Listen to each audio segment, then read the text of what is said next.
वाट if के episode number 2 में आपका स्वागत है। क्या हम वीनस पर जिंदा रह सकते हैं? क्या शुक्र ग्रह पर जीवन है? चलिए जानते हैं। आज से 350 अरब साल पहले अर्थ जो कि काफ़ी ज़्यादा अलग दिखती थी, और सिर्फ दिखती ही नहीं थी बल्कि इसकी सतह और एटमॉस्फेयर यानी कि वायुमंडल के हालात भी बहुत अलग थे। यहाँ ना तो ऑक्सीजन थी और ना ही वायुमंडल के ऊपर पृथ्वी की सतह, और जीवन को बचाने वाली ओजोन परत यानी कि ओजोन लेयर तो थी ही नहीं। डेट्स द रीजन सूरज की हार्मफुल रेडिएशन सीधा पृथ्वी पर पहुंचती थी, और यही कारण था पृथ्वी इंसानों के लिए नरक से कम नहीं थी। अगर वहां पर इंसान टाइम ट्रेवल करके पहुंच जाते तो वहां पर 2 से 3 मिनट से ज़्यादा सरवाइव नहीं कर पाते। इन सब के बाद पृथ्वी का समय बदला और कुछ लाख सालों बाद ही पृथ्वी पर एक ऐसा एटमॉस्फेयर यानी कि इन्वायरमेंट बना जिसकी सतह पर बारिश हुई, और इसी कारण बड़े बड़े ओशन बनना शुरू हो गए। आफ्टर डेट यहाँ धीरे धीरे जीवन की उत्पत्ति शुरू हो गई, और हमारा अर्थ यानी कि हमारी पृथ्वी यूनिवर्स की एक खास ग्रह बन गई।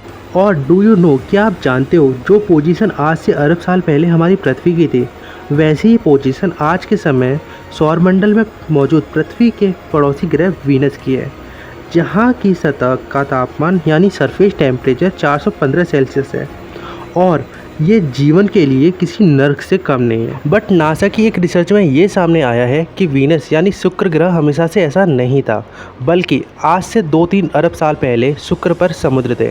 इसमें शायद कुछ अरब साल पहले जीवन भी होगा। बट आज से 100 मिलियन ईयर पहले वीनस पर कुछ ऐसा हुआ जिससे ग्रह की किस्मत पूरी तरह से बदल गई, और यहाँ से जीवन और पानी हर चीज़ का नामो निशान मिट गया। एंड आज हम इस वीडियो में पृथ्वी के पड़ोसी ग्रह और सौरमंडल के दूसरे स्टार वीनस के बारे में बात करेंगे। क्या इस ग्रह पर जीवन मौजूद था, और अगर जीवन था तो उसका अंत कैसे हुआ? पूरे सोलर सिस्टम में शुक्र ही एक ऐसा ग्रह है जो पृथ्वी की तरह है, जिस पर पृथ्वी की तरह चट्टानें समुद्र होने के साथ साथ उसके कार्य भी पृथ्वी की तरह सेम ही है। बिकॉज वीनस यानी कि शुक्र का डायमीटर 12,104 किलोमीटर है, जो कि हमारी पृथ्वी के डायमीटर 12,742 किलोमीटर से लगभग बराबर है। साइंटिस्ट कहते हैं आज के समय वीनस का टेम्परेचर 775 सेल्सियस है, जो कि हड्डियों को पिघला देने वाला एक नर्क दिखाई देता है। बट आज से करीब 2 से 3 अरब साल पहले शुक्र ग्रह समुद्रों से भरा हुआ था, और उस समय इसका सरफेस टेम्परेचर केवल 20 से 25 सेल्सियस था, यानी कि बिल्कुल आज की पृथ्वी की तरह, जिसे देखकर हम कह सकते हैं जैसे पृथ्वी पर आज के समय लाइफ है। पॉसिबिलिटी है कि आज से कई अरब साल पहले शुक्र पर भी पृथ्वी की तरह लाइफ होगी। ग्रह पर रहने वाले जीव भी इंसानों जैसे इंटेलिजेंट रहे होंगे, पर छोटे माइक्रो और पानी में रहने वाले जीव भी जरूर रहे होंगे। 1978 में नासा के द्वारा भेजा गया स्पेसक्राफ्ट वीनस ग्रह की कक्षा में रहते हुए इसके वातावरण और इसकी सतह के बारे में बहुत कुछ डाटा इकट्ठा किया, जो ये साबित करता है कि ये एक सदी पहले यहाँ गहरे समुद्र मौजूद थे, जिसकी गहराई अप्रोक्सीमेट 300 मीटर यानी कि 1000 फीट तक थी, जिसके निशान आज भी इसकी सतह पर सैटेलाइट इमेज देखने से मिल सकते हैं। पर आज से करीब 100 मिलियन साल पहले पानी से भरा हुआ जीवन के लायक था। वो ग्रह अब भट्टी की तरह तप रहा है। साइंटिस्ट अभी तक ये नहीं समझ पाए हैं आखिर 700 मिलियन साल पहले ऐसा क्या हुआ कि जिससे वीनस एक जीवन लायक ग्रह से नरक बन गया। बट कुछ साइंटिफिक थ्योरीज हैं जो हमें बताती हैं ऐसा क्या हुआ होगा, जिसमें फर्स्ट थ्योरी कहती है कि वीनस का हाल वहाँ अचानक से बढ़ने वाले कार्बन डाइऑक्साइड के कारण हुआ होगा, जिससे इस पूरे ग्रह पर एक कार्बन का बड़ा ग्रीन हाउस इफेक्ट हुआ, और धीरे धीरे ठंड और जीवन के लिए नॉर्मल माना जाने वाला ग्रह एक आग की भट्टी में बदल गया, जो आज के टाइम हमारे सोलर सिस्टम में सबसे ज़्यादा गर्म ग्रह है। तो नाउ ये सब कैसे हुआ होगा, ये समझने के लिए हमें पहले ग्लोबल वार्मिंग और ग्रीन हाउस इफेक्ट को समझना होगा। तो हर प्लैनेट में डिफरेंट टाइप की गैसेस का एक मिक्सर होता है, जो डिसाइड करता है कि उस प्लैनेट का सरफेस टेम्परेचर कितना होगा, क्योंकि ये गैस सूरज से आने वाली तेज रोशनी को कैद करके या फिर अंतरिक्ष में वापस छोड़कर अपने प्लैनेट के टेम्परेचर को बदलती रहती है। एग्जाम्पल के लिए आपने सुना होगा कि पेट्रोल डीजल वाली जैसे नेचुरल फ्यूल पर चलने वाली गाड़ियाँ पॉल्यूशन फैला रही है।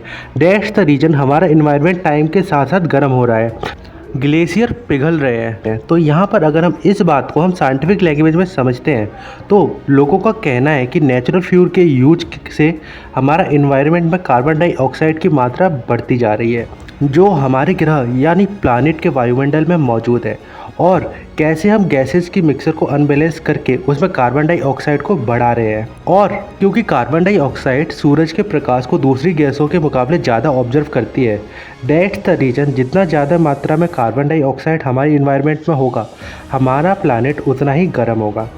वैसे तो प्लानेट के पास खुद के तरीका होता है गैसों को कम या ज़्यादा कर लेने का, स्पेशली कार्बन डाइऑक्साइड, जो कि समय के साथ साथ प्लानेट की मिट्टी में भी ऑब्जर्व हो जाती है। एंड उस ग्रह पर पेड़ पौधे मौजूद हैं, तो वो भी कार्बन डाइऑक्साइड को इन्वायरमेंट से कम करने में मेन रोल निभाते हैं।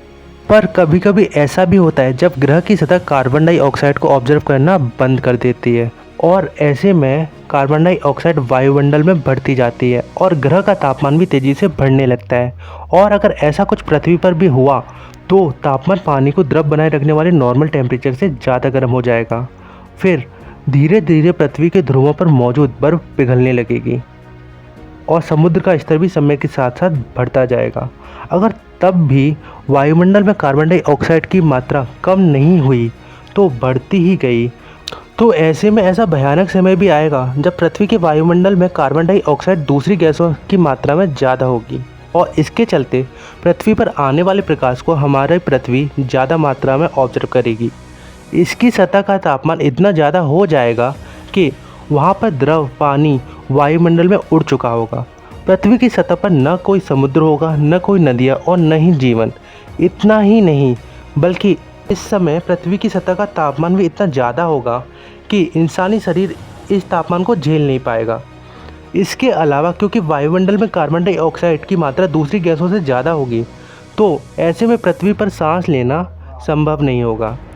यहाँ मैं आपको समझाऊंगा आखिर क्यों दुनिया के इतने बड़े देश भी ग्लोबल वार्मिंग की समस्याओं से डरते हैं और इतनी आसानी से मिलने वाले और सस्ते जीवाश्म ईंधन को छोड़कर वो ऐसी ऊर्जा का स्रोत की तलाश कर रहे हैं जिससे पृथ्वी के वायुमंडल में कार्बन डाइऑक्साइड कम से कम पहुँचे, ताकि इंसान पृथ्वी और खुद को बचा सके।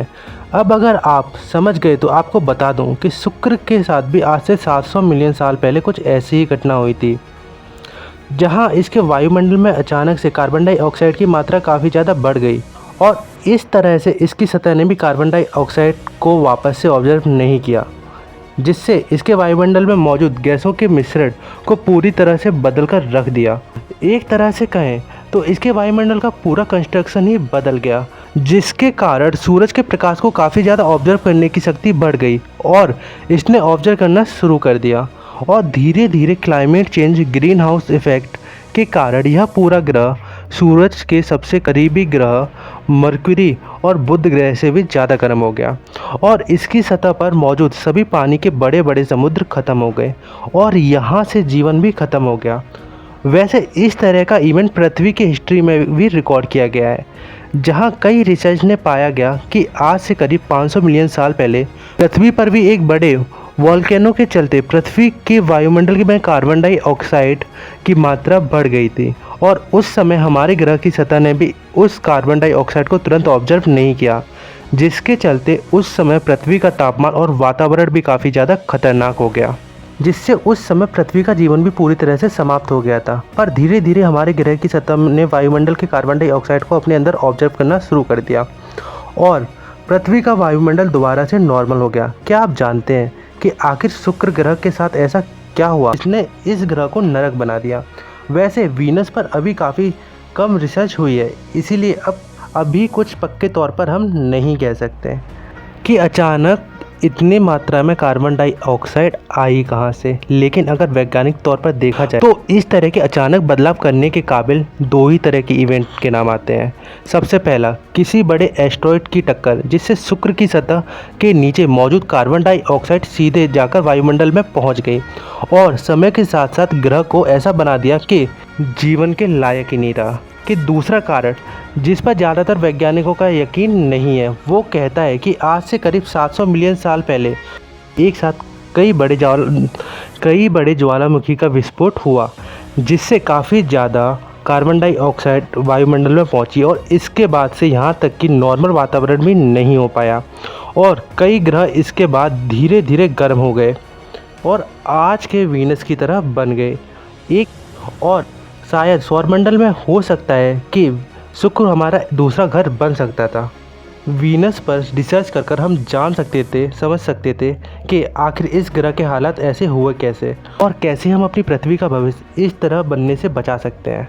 और एक और थ्योरी है जो कहती है कि पहले इंसान यानी मनुष्य वीनस पर रहते थे और बाद में वो पृथ्वी पर आए, क्योंकि वीनस की हालत ख़राब होने लगी और इसीलिए इजिप्शियन और बहुत सारी सभ्यताएं इतनी एडवांस थी। चलिए मिलते हैं एपिसोड 3 में एक नई स्टोरी के साथ। चैनल को लाइक शेयर एंड सब्सक्राइब करना ना भूलें।